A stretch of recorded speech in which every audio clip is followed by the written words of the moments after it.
Hey Fae and Fiends, today on Karma Crafts we're going to be a bit spooky. Kritza here is the main figure for a diorama I'm doing for r/miniature paintings Halloween contest. This was an easy buy. I couldn't get over the rat tails. Love it. I'm not going to be following the colors on the box. I've got quite a different direction I want to go. One cannot deny the classic look of a red vampire cloak, so we'll start there. I'm using red's crushed soar for the base, then dragon and pure red. Don't be too worried about shading. The inside of his cloak is going to be almost entirely in shadow, so it really only needs the base red so that it reads as being colored. I like crushed soar because it has a lovely purple undertone to it, which is a great tone for shadows.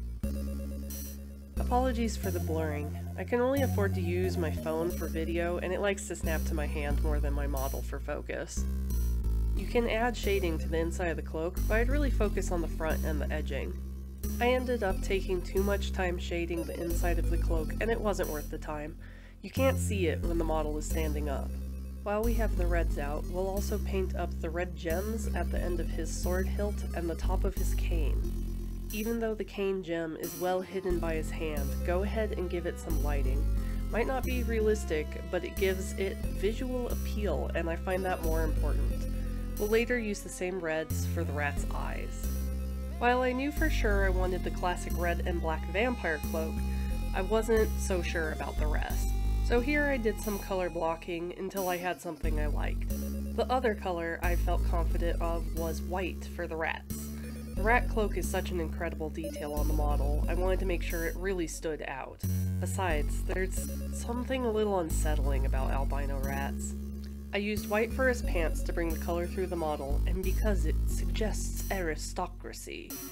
I decided on purple as the secondary color to bring more regality. The lore behind Kritza is that he thinks himself nobility, but is unable to hide that he is a horrible monster. For a fun expression of ostentation, I went with kicky purple boots, but unfortunately it simply drew too much attention. The vest remained purple, but the boots I had to repaint black, except for the heels. I wanted a sickly color for the skin, but not necessarily pale, so his face wouldn't get lost in the rat cloak.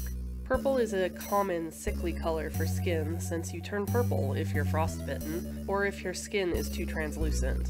The pink purple of orc blood fit the ticket.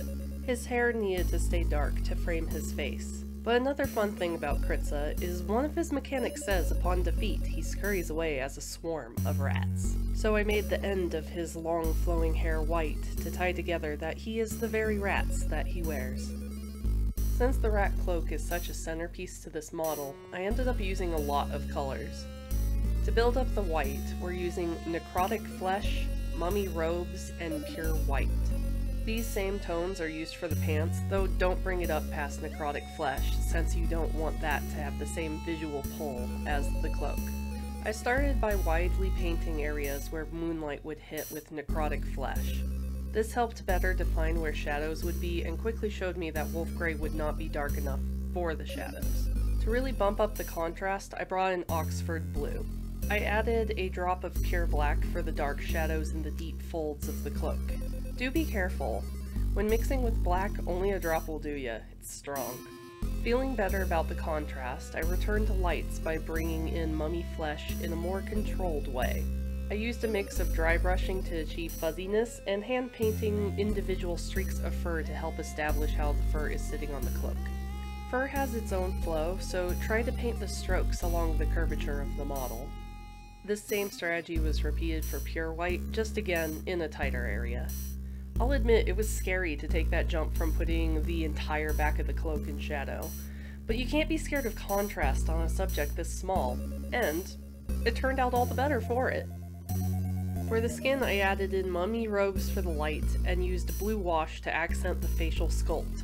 I wanted him to look kind of sickly and weird, but I couldn't use another light color. Skin is not easy.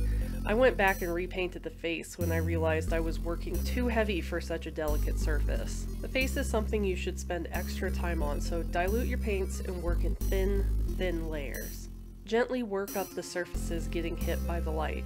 Bringing up the chin, nose, and forehead will help define the facial structure. Washes are amazing for the face since they're made to soak into recesses. Hit the mouth, sunken cheeks, and eyes to easily define the sculpture.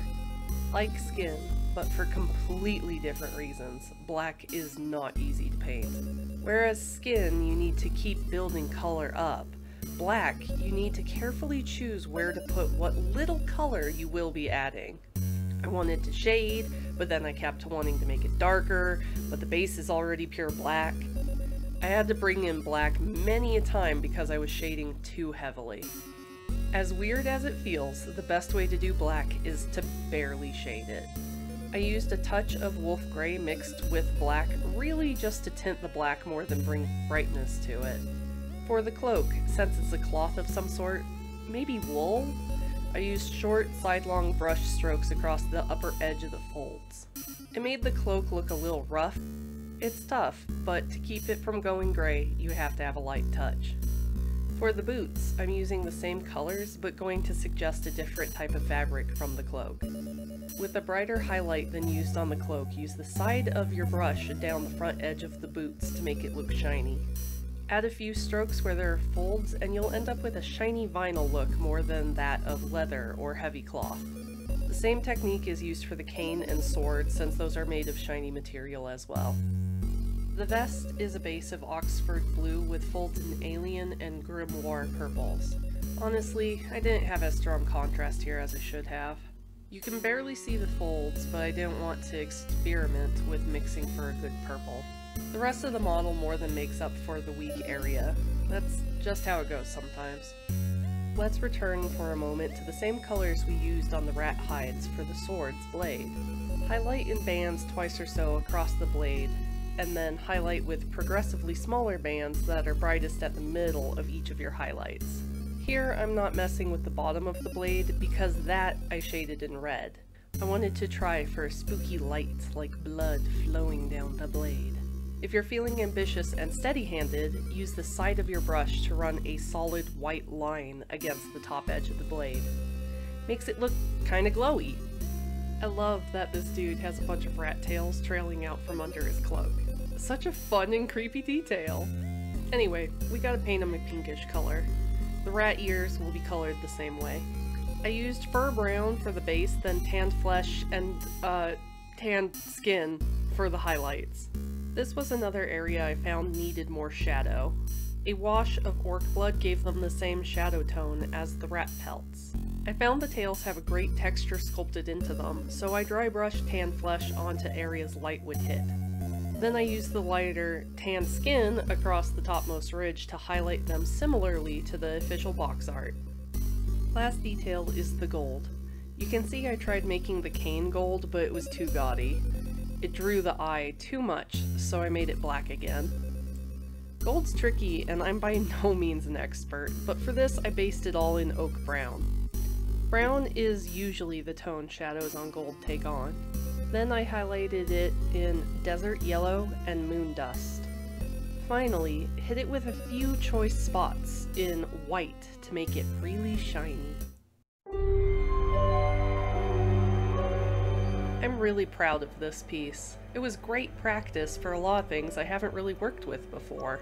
Next time, come with me as I work on my very first terrain and my first diorama in a rather ambitious companion project. Thank you so much for watching. Please like, subscribe, and hit that little bell so you'll know when I make new videos. YouTube is a harsh place to start out in, and any little bit really helps. Make sure to check out my Instagram. That's how you'll see what I'm working on throughout the weeks. As always, take care and have fun.